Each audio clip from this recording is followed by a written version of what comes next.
प्यारे बच्चों, पिछले वीडियो में हमने बहुलकों के वर्गीकरण के दो पार्ट पढ़ लिए थे। पहला वर्गीकरण था उद्गम या स्रोत के आधार पर, और दूसरा जो वर्गीकरण था वो प्यारे बच्चों था संघटक इकाइयों के आधार पर।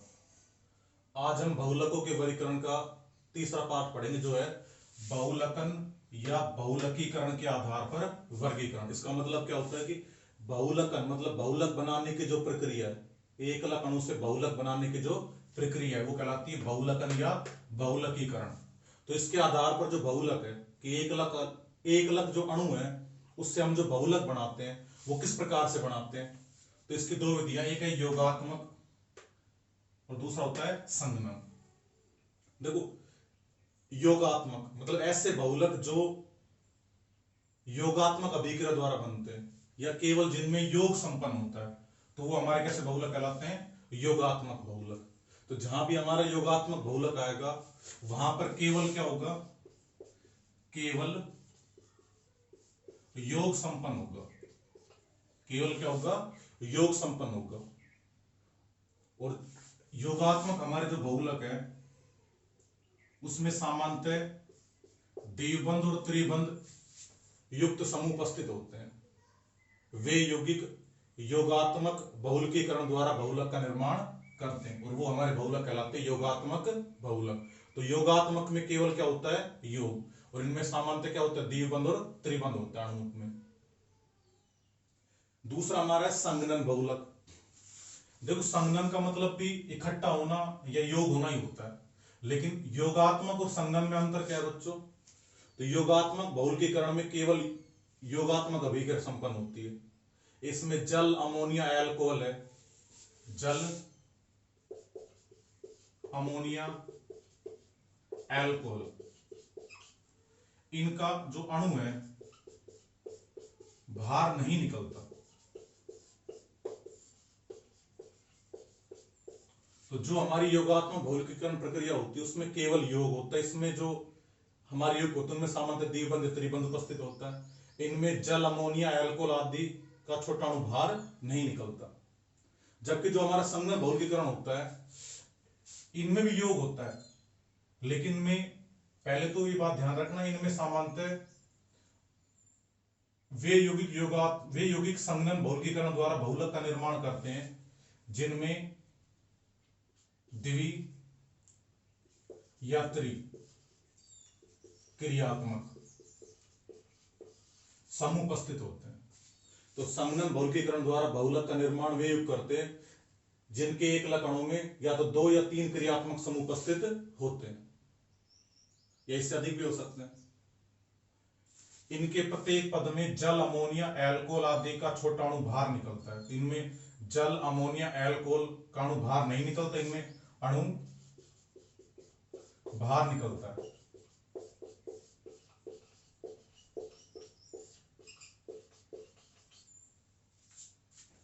और क्या अंतर आ सकता है बच्चों? इनमें अंतिम उत्पाद स्थायी होता है। योगात्मक बहुलकीकरण प्रक्रिया, इसमें जो अंतिम उत्पाद बनता है वो स्थायी उत्पाद बनता है। जबकि जो हमारा संगणन बहुलक है इनमें प्रत्येक पद में बना जो उत्पाद हो कैसा होता है? स्थायी होता है। तो इनका तो हमारा अंतिम उत्पाद स्थायी होता है। इनमें संगणन बहुलकीकरण में प्रत्येक पद में बना जो उत्पाद है वो कैसा होता है बच्चों? स्थायी होता है। तो ये तो बात होगी योगात्मक बहुलक और संगणन बहुलक की। अब इनके उदाहरण की बात करते हैं हम। पहले हम बात करते हैं योगात्मक बहुलक के बारे में। जैसे हमको दे रखा है styrene, CH2 double bond CH और यहां हम जोड़ दिया C6H5। प्यारे बच्चों, ये हमारा फॉर्मूला होता है स्टायरीन का। इसका आईयूपीएच नाम होता है, दो कार्बन की हमारी श्रृंखला बन जाएगी। तो 1 पर C6H5, इसका नाम होता है फेनिल। तो 1 फेनिल एथीन। तो 1 फेनिल एथीन है, ये तो इसका हो गया आईयूपीएच नाम। जबकि इसका सामान्य नाम क्या होता है बच्चों? स्टायरीन। स्टायरीन इसका हो गया सामान्य नाम। तो स्टायरीन है, इसके हमने एन अणु ले लिए। तो जो हमारा स्टायरीन था इसके हमने कितने अणु ले लिए बच्चों? एन अणु। जब इसके हमने एन अणु लिए ऑक्साइड की उपस्थिति में हमने इसे क्या करवा दिया, योगात्मक बहुलकीकरण करवा दिया। देखो होगा क्या, पहले बता चुका हूं, बिल्कुल सिंपल। इसमें क्या होगा, ये जो द्विबंध ये टूट जाएगा, ये द्विबंध तोड़ दिया। और जिन दो कार्बन परमाणु के बीच में द्विबंध है, देखिए ये वाला बंध तोड़ा हमने, इन दोनों कार्बन के पास में एक इलेक्ट्रॉन कर दिया। इनको अब चाहे मुक्त इलेक्ट्रॉन बोल दो, चाहे बंध मुक्त कर दो, इस प्रकार से आपको बंधी मुक्त करने, इस प्रकार से। और यहां कितने अणु लिख रहे हैं, एन अणु, तो एन अणु जुड़ जाएंगे इसके साथ। तो ये तो हमारा स्टाइरिन तो हमारा क्या था, एकलक। इससे क्या बन गया, अब बहुलक है, उसके नाम से पहले क्या सब जोड़ते हैं, पोली। तो एकलक का नाम स्टाइरिन था, तो बहुलक का नाम क्या हो जाएगा, पॉलीस्टाइरिन। इसका नाम क्या हो गया, पॉलीस्टाइरिन, क्योंकि एकलक का नाम हमारा स्टाइरिन था, तो ये बन गया पॉलीस्टाइरिन। ये एकलक है तो ये हमारा क्या हो गया, बहुलक, तो ये हमारा बन गया बहुलक। अगर इसको हम ध्यान से देखें तो इसमें जो अंतिम उत्पाद जिसमें एन अणु हमारे जुड़ चुके वो एक स्थायी उत्पाद, और वही हमारा क्या, पॉलीस्टाइरिन है। दूसरा, इसमें जो एकलक अणु है उसमें द्विबंध उपस्थित है, क्या उपस्थित है, द्विबंध उपस्थित है। तीसरी बात, इसमें जल, अमोनिया, अल्कोहल, किसी का अणु कोई बाहर नहीं निकल रहा, केवल इसके एन अणु थे, एन के एन अणु सारे जुड़ गए। अब एन मतलब 1000, 2000, 5000 कितने अणु हो सकते हो, सारे अणु जुड़ जाएंगे। तो जो हमारा योगात्मक बहुलक होता है उसमें जल, अमोनिया, अल्कोहल कोई अणु बाहर नहीं निकला, केवल योग संपन्न हुआ। इसमें जो हमारा एकलक अणु था उसमें द्विबंध, त्रिबंध आदि उपस्थित हो सकते हैं। तो ये हमारा हो गया योगात्मक बहुलक। दूसरा हम बात करते हैं किसकी बच्चों, संघनन बहुलक की। देखो संघनन, संघनन का मतलब क्या होता है, इकट्ठा होना या जुड़ना। लेकिन संघनन होगा तब जल, अमोनिया, अल्कोहल आदि का छोटा अणु बाहर निकलेगा। तो संघनन बहुलक का उदाहरण है हमारा नाइलॉन 6,6। तो जो हमारा नाइलॉन 6,6 है, इसका जो एकलक अणु है वो हमारे होते हैं हेक्सा मेथिलीन डाई एमीन। एक तो हमारा होता है हेक्सामेथिलीन डाइअमीन, और दूसरे एकलक अणु का नाम होता है एडिपिक अम्ल। तो पेपर में 1 नंबर का प्रश्न आया था कई बार कि नाइलॉन 6,6 के एकलक अणुओं के नाम लिखित आ जाएगा हेक्सामेथिलीन डाइअमीन और एडिपिक अम्ल।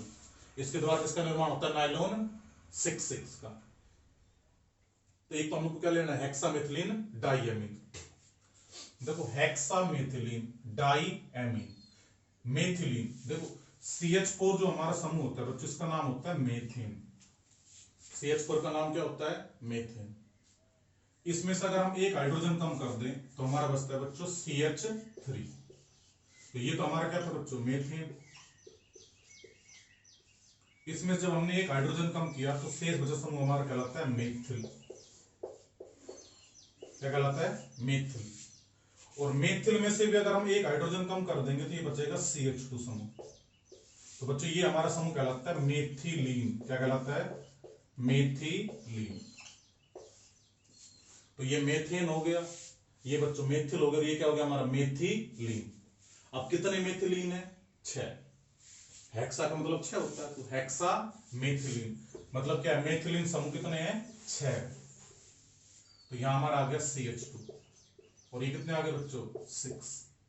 तो हेक्सामेथिलीन हो गए। डाई एमीन मतलब कितने एमीन समूह है, 2, तो 2 NH2 समूह जोड़ देंगे हम, NH2। आप डायरेक्ट भी जोड़ सकते हैं, ऐसे लिखते हो NH2। ये मैंने आगे की अभिक्रिया आसानी से इस प्रकार से लिख दिया। आप यहां NH2 लिख सकते हो, यहां भी NH2 लिख सकते हो। तो इसका नाम अब हम क्या पढ़ेंगे, मेथिलीन। CH2 मेथिलीन कितने, 6, तो हेक्सा मेथिलीन। और एमीन कितने हैं, 2, तो डाई एमीन। तो एक तो बच्चों हमारा हो गया हेक्सा मेथिलीन डाइअमीन। और दूसरा हमारा क्या होता है, एडिपिक अम्ल। तो देखो एडिपिक अम्ल हम कितने अणु ले लेंगे, N अणु। तो दूसरा हमने लिया एडिपिक अम्ल।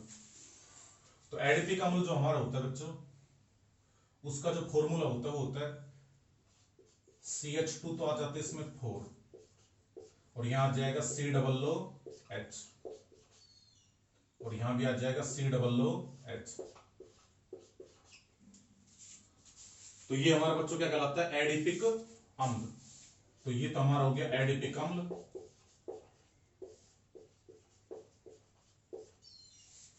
और ये बच्चों क्या हो गया? Hexamethylene diamine.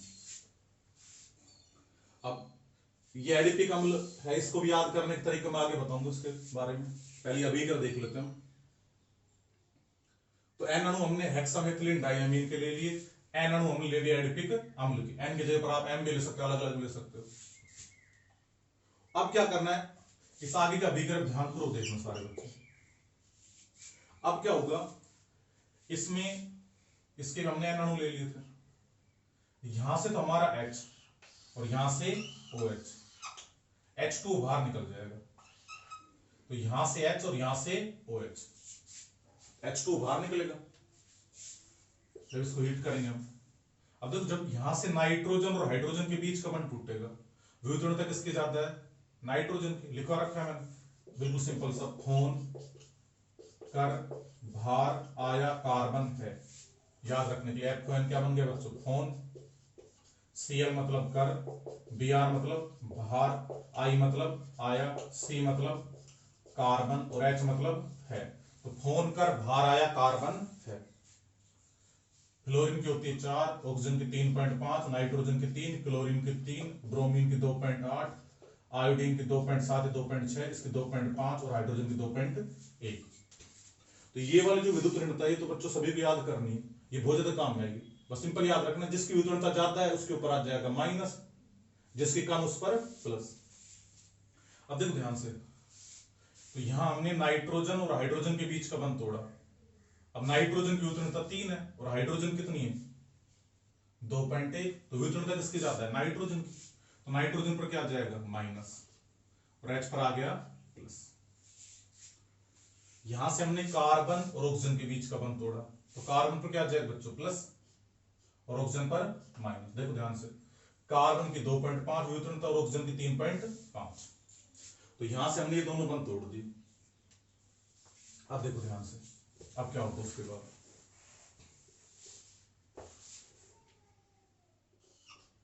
तो यहां से तो H प्लस और यहां से OH माइनस, तो ये बाहर निकल गया हमारा H2O, जल का अणु बाहर निकल गए। उसके बाद देखो ध्यान से, यहां से लेकर चलना NH2, उसके बाद CH2 कितने हमारे? 6। तो NH2 CH2 हमारे 6 आ गए। यहां NH लिख रखा है, मैंने लिख दिया NH। यहां से H प्लस और OH माइनस, H2 बाहर निकल के कितने बाहर निकले? N। तो N जल के अणु हमारे बाहर निकल गए। मैंने बताया था संगम ध्रुवीकरण में प्रत्येक पद में जल, अमोनिया, एल्कोहल आदि का छोटा अणु बाहर निकलता है। तो यहां से NH2 बाहर निकल गए। अब इस नाइट्रोजन का माइनस और इस कार्बन का प्लस। देखो ध्यान से, यह NH बचा, बस ब्रैकेट वाले को हटाना है। तो NH का माइनस और इस कार्बन का प्लस, दोनों आपस में बंध बना लेंगे। तो यहां बन गया C डबल बॉन्ड O। देखो इसके माइनस ने इस कार्बन के प्लस के साथ में बंध बना दी, यहां बंध बन गए। उसके बाद CH2 कितने हैं? 4, तो CH2 आ गए हमारे 4। उसके बाद है C डबल O H, तो ये हमारा आ गया C डबल O H। अब यहां हमने N अणु लिए थे, तो यहां भी N अणु जोड़ने पड़ेंगे, लेकिन ना तो यहां पर कोई बंध मुक्त है, ना यहां कोई बंध मुक्त है। जब कोई बंध मुक्त रहेगा तभी तो और अणु आकर के जुड़ेंगे इस अणु के अंदर। तो इतना करने के बाद अगली जो प्रक्रिया उसको ध्यानपूर्वक देखना। तो यहां तो हमने केवल सिंपल काम किया था, H का प्लस और OH का माइनस, H2 बाहर निकल गया था। और कितने अणु बाहर निकले थे? N अणु। अब इस पद में हम क्या करना है, यहां से तो H बाहर निकालना है और यहां से OH। तो एक बंद तो यहां पर फ्री हो गया जब यहां से OH हटा, तो और यहां नाइट्रोजन से एक हाइड्रोजन हट गया, तो एक बंद यहां पर फ्री हो गया। और आप कितने अणु जोड़ देंगे? इस प्रकार से ब्रैकेट करके N अणु जोड़ देंगे। दोबारा देख लें ध्यान से, यहां से तो OH और यहां से H, H2 हटा दिया, तो कार्बन के 4 बंध पूरे करने, तो 1 2 3 4, चौथा बंध फ्री हो गया। या नाइट्रोजन के 1 बंध फ्री हो गया, और कितने अणु जोड़ दिए हमने, n अणु। तो ये हमारा क्या बन गया, नाइलॉन 6,6। तो इस प्रकार से निर्माण होता है बच्चों नाइलॉन 6,6 का। अच्छा, इसको नाइलॉन 6,6 क्यों कहते हैं, तो ध्यान से देखना, इसका एक अणु क्या है हमारा, हेक्सामेथिलीन डाइअमीन। ये हेक्सामेथिलीन डाइअमीन है, इसमें कार्बन कितने बच्चों, 6। दूसरा हमारा क्या बच्चों, एडिपिक अम्ल। एडिपिक अम्ल में कार्बन कितने, 4, 5 और 1 6। तो इस एक अणु में 6 कार्बन है, और इस एक अणु में भी 6 कार्बन है, इसलिए इसको हम बोलते हैं नाइलॉन 6,6। क्या बोलते हैं, नाइलॉन 6,6। इस बहुलक का एक नाम हो रहा है बच्चों। देखो पेपर में प्रश्न किस प्रकार से आएगा, पेपर में प्रश्न आएगा कि नाइलॉन 6,6 के एक अणुओं के नाम और संरचना सूत्र लिखिए। तो नाम तो आ गया हेक्सामेथिलीन डाइअमीन और एडिपिक अम्ल, पहले का संरचना सूत्र ये आ गया और दूसरे का ये वाला आ गया। दूसरा हमसे प्रश्न करेगी नाइलॉन 6,6 बहुलक का संरचना सूत्र लिखिए, तो ये नाइलॉन 6,6 आ गया हमारा। तीसरा प्रश्न क्या आ सकता है बच्चों, तीसरा प्रश्न ये आ सकता है कि एक पॉली एमाइड बहुलक का नाम बताइए और उसका संरचना सूत्र लिखिए। तो ये जो हमारा नाइलॉन 6,6 है, ये एक पॉली एमाइड बहुलक भी है।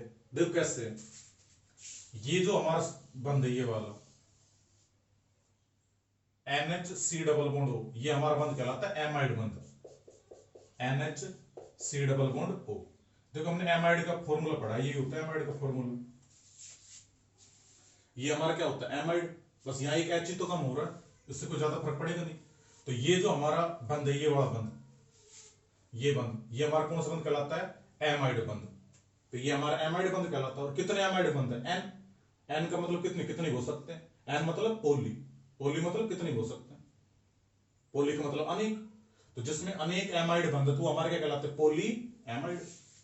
तो ये जो नाइलॉन 6,6 है, ये पॉली एमाइड बहुलक का भी एक उदाहरण है। तो पेपर में अगर आ जाए पॉली एमाइड बहुलक का एक उदाहरण लिखे तो नाइलॉन 6,6 आ जाएगा, और संरचना सूत्र पूछती है इस प्रकार से। तो ये हमारा कौन सा बहुलक हो गया बच्चों, संगनन बहुलक। एक इसके एक दो उदाहरण और प्रचलित हो देख लेते हैं हम।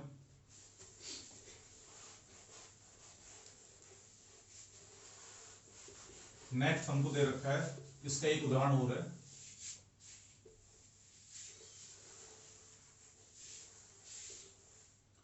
टेरिलीन।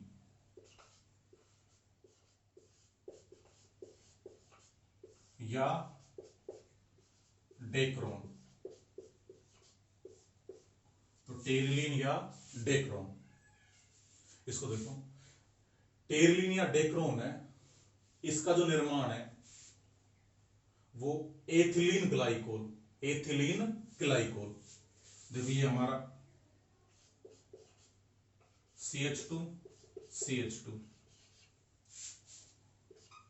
OH OH, ये किसका फॉर्मूला होता है बच्चों, एथिलीन ग्लाइकोल का, जिसका आईयूपीएसी नाम क्या होता है, 1 2, एक पर OH और दो पर, तो दो कार्बन के लिए एथ, कार्बन कार्बन एकल बंध के लिए एन, तो एथेन। अब एक पर OH और दो पर एथेन 1 2 डाइऑल, तो ये इसका आईयूपीएसी नाम हो गया बच्चों। और इसी का हमारा सामान्य नाम क्या होता है, एथिलीन ग्लाइकोल। तो एथेन 1 2 डाइऑल, इसका सामान्य नाम क्या होता है, एथिलीन ग्लाइकोल। तो ये तो एक पहला होता है हमारा एथिलीन ग्लाइकोल।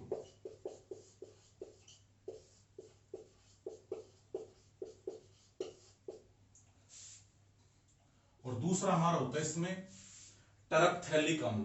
तो सेकंड क्या होता है,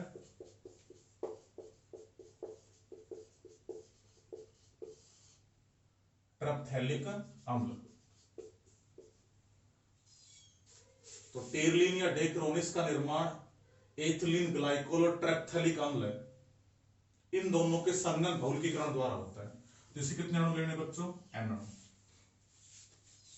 दूसरा हमारा दे रखा है टरपथैलिक अम्ल, तो टरपथैलिक अम्ल इसके में n अणु लेंगे। तो ये जो हमारा फॉर्मूला होता है, यहां आ गया COOH और यहां भी आ गया COOH। इसका हमारा सामान्य नाम होता है ट्रपथैलिक अम्ल। ध्यान रखना इस चैप्टर में सामान्य नाम बहुत ज्यादा आएंगे और इन सभी सामान्य नाम को याद रखना है। कई बार पेपर में ऐसा प्रश्न आता है ट्रपथैलिक अम्ल का सूत्र लिखिए, तो इसका नाम पता होगा और सूत्र पता होगा तभी आप लिख पाओगे, तो याद ही रखने पड़ेगा आपको। तो ये हमारा हो गया एथिलीन ग्लाइकोल और ये हमारा हो गया ट्रपथैलिक अम्ल। तो एथिलीन ग्लाइकोल और ट्रपथैलिक अम्ल की हम अभिक्रिया करवा रहे हैं, तो इसके हम कितने अणु ले लेंगे, N अणु। अच्छा, इसका आयुपेश नाम एथेन 1,2 डाइओल था, इसका आयुपेश नाम क्या हो जाएगा बच्चों, देखो ध्यान से। या तो इस कार्बन को एक नंबर दे दिया इस वाले को, तो 1 2 3 4, 4 कार्बन की हमारी श्रृंखला होगी। तो रिवर्स श्रृंखला तो 6 कार्बन की बनेगी, इसमें बेंजीन वाली तो हमारी एक प्रकार से। तो 1 पर COOH और 4 पर COOH, तो इसका नाम होगा, ये हमारी बेंजीन वाले होगी बीच में, तो बेंजीन। और इसमें COOH कितने पर, 1 पर और 4 पर, तो 1 4, 2 के लिए डाई। अब COOH समूह इसको हम मुख्य श्रृंखला में शामिल नहीं कर रहे, ध्यान सुनना। COOH समूह के कार्बन को जब मुख्य श्रृंखला में शामिल नहीं करते तब हम लिखते हैं कार्बोक्सिलिक अम्ल। तो इसका आयुपेश नाम होगा बेंजीन 1,4 डाई कार्बोक्सिलिक अम्ल। इस बात को सही बच्चों ध्यान रखना। तो इसका आयुपेश नाम क्या होगा, बेंजीन 1,4 डाई कार्बोक्सिलिक अम्ल, क्योंकि इसमें ना तो इस क्रियात्मक समूह वाले कार्बन को मुख्य श्रृंखला में शामिल कर रहे ना इसको, ये केवल हमारी बेंजीन में। तो बेंजीन 1,4 डाई कार्बोक्सिलिक अम्ल, ये इसका कैसा नाम हो गया, आयुपेशी नाम। तो एक तो एथिलीन ग्लाइकोल हो गया, एक ट्रपथैलिक अम्ल हो गया, इन दोनों की हम अभिक्रिया करवा रहे हैं। तो देखो ध्यान से अभिक्रिया किस प्रकार होगी। अब यहां एक बात ध्यान रखना सही बच्चों, बहुलक वाले चैप्टर में जितनी भी अभिक्रिया आएगी उन सभी में अगर एक अणु में OH ग्रुप है और एक दूसरे अणु में भी OH ग्रुप है, मतलब एक तो एल्कोहल ग्रुप हो और एक COOH ग्रुप हो, तो एल्कोहल से तो हमेशा H और कार्बोक्सिलिक अम्ल से OH ग्रुप बाहर निकलता है। कार्बोक्सिलिक अम्ल OH समूह देता है इस अभिक्रिया में, ये इसकी पुष्टि एस्टरीकरण अभिक्रिया द्वारा भी होती है, इस बात का ध्यान रखना।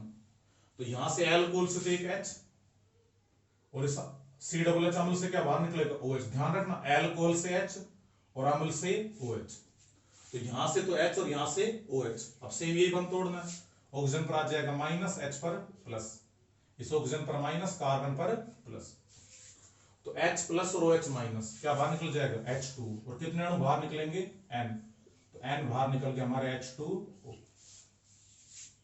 जब NH2 हमारे बाहर निकले तो देखो अभिक्रिया किस प्रकार से हुई, यहां OH है तो हमने OH लिख दिया, CH2, उसके बाद CH2,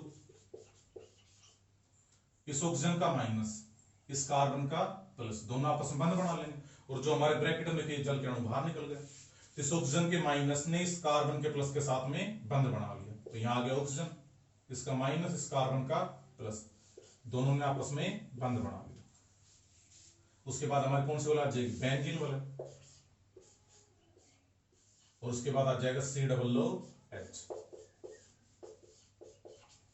अब ध्यान देना, हमको कितने अणु जोड़ने, दोनों के N अणु जोड़ने, तो यहां कोई बैलेंस फ्री तो है नहीं, तो N अणु किस प्रकार से जोड़े, जैसे पहले वाले में प्रक्रिया अपनाई थी वही प्रक्रिया इसमें अपनाएंगे, क्योंकि ये हमारा किसको उदाहरण है, संगनन बहुलक का।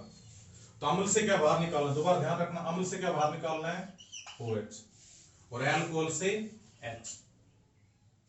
अगर दोनों आ जाए COOH भी और OH भी, तो यहां से OH हटा हमारा और यहां से हट गया H, तो ऑक्सीजन है, दो बंध बनाते, एक बंध यहां फ्री हो गया और यहां कार्बन के एक बंध फ्री हो गया, और कितने अणु जोड़ देंगे, N अणु, तो ये हमारा बन गया बहुलक, जिसका नाम क्या होता है, टेरलिन या डेक्रोन।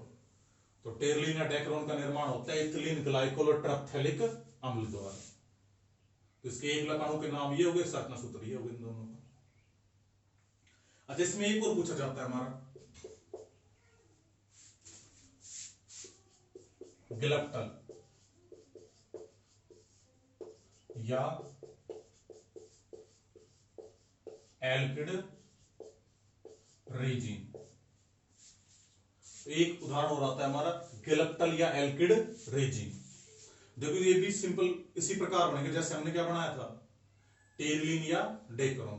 देखो दोनों में अंतर क्या आएगा, इसमें एक तो इथिलीन ग्लाइकोल है तो इसमें भी आएगा ऐसा कैसा ही, और दूसरा जो ट्रपथैलिक अम्ल है इसके स्थान पर क्या जाएगा, एक तो हमारा क्या आएगा इथिलीन ग्लाइकोल, और ट्रपथैलिक के स्थान पर क्या जाएगा,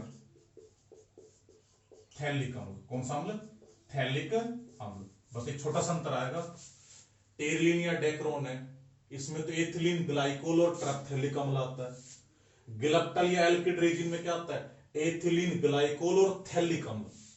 तो अब एक बिल्कुल सिंपल सा काम करना है, जो हमारा ट्रपथैलिक अम्ल था इसको थैलिक अम्ल में परिवर्तित करना है। तो किस प्रकार से परिवर्तित करोगे, ये जो COOH है इसको यहां से हटाकर बेंजीन में कहीं भी दो कार्बन के साथ जोड़ दो। देखो एक COOH अगर यहां जुड़ा हुआ है तो या तो इसको नीचे जोड़ दो COOH के ऊपर तरफ जोड़, से कोई फर्क नहीं पड़ेगा। तो एक नंबर के कार्बन ये होगा जिस पर COOH जुड़ा हुआ, ये वाला, इसको एक नंबर देना है। अब दूसरा COOH चाहे यहां पर जोड़ दो आप चाहे यहां पर जोड़ दो, बात एक ही है। तो मान लो हमने इस प्रकार से यहां जोड़ दिया COOH, तो C≡OH जुड़ गया इस प्रकार से। उसके बाद क्या होगा, अब यहां भी क्या होगा, यहां भी एक छोटा सा परिवर्तन आएगा। देखो यहां पर एक के बाद ये कितना आ गया, 2 3 4, मान लो वैसे नंबरिंग कर दी मैंने। तो यहां 1 और 2 पर COOH जुड़ा हुआ, तो यहां कितने पर जुड़ा हुआ, देखो 1 2 3 4। तो जो हमारा टेरलिन या डेक्रोन है उसमें तो ट्रपथैलिक अम्ल काम में आता है जिसमें 1 और 4 पर COOH होता है, और थैलिक अम्ल में 1 और 2 पर COOH होता है। तो यहाँ के ये जो COOH वाला जो समूह था, CO समूह, ये वाला समूह, यही तो बचा था बाद में जल कण बाहर निकलने के बाद में, अभी के सेम उसी प्रकार होगी। तो इस CO समूह को इस 2 नंबर वाले कार्बन से यहाँ जोड़ना, तो यहाँ जोड़ देंगे C≡O, यहां से हटा के C≡O, ये बंध मुक्त है, ये बंध मुक्त कर दिए, तो यहां से हट गया। और कितने अणु जोड़ देंगे हम, N अणु। तो अब ये किसका निर्माण हो गया हमारा, गिलप्टल या एल्किड रेजिन का। तो इस बात का ध्यान रखना, जो हमारे टेरलिन या डेक्रोन और दूसरा गिलप्टल या एल्किड रेजिन है उसमें एथिलीन ग्लाइकोल तो दोनों में कॉमन आएगा, जबकि टेरलिन या डेक्रोन इसमें दूसरा जो एक अणु ट्रपथैलिक अम्ल का होता है और गिलप्टल या एल्किड रेजिन में थैलिक अम्ल होता है। तो ये हमारा क्या बन गया, गिलप्टल या एल्किड रेजिन। अच्छा एक चीज और ध्यान रखनी हमको,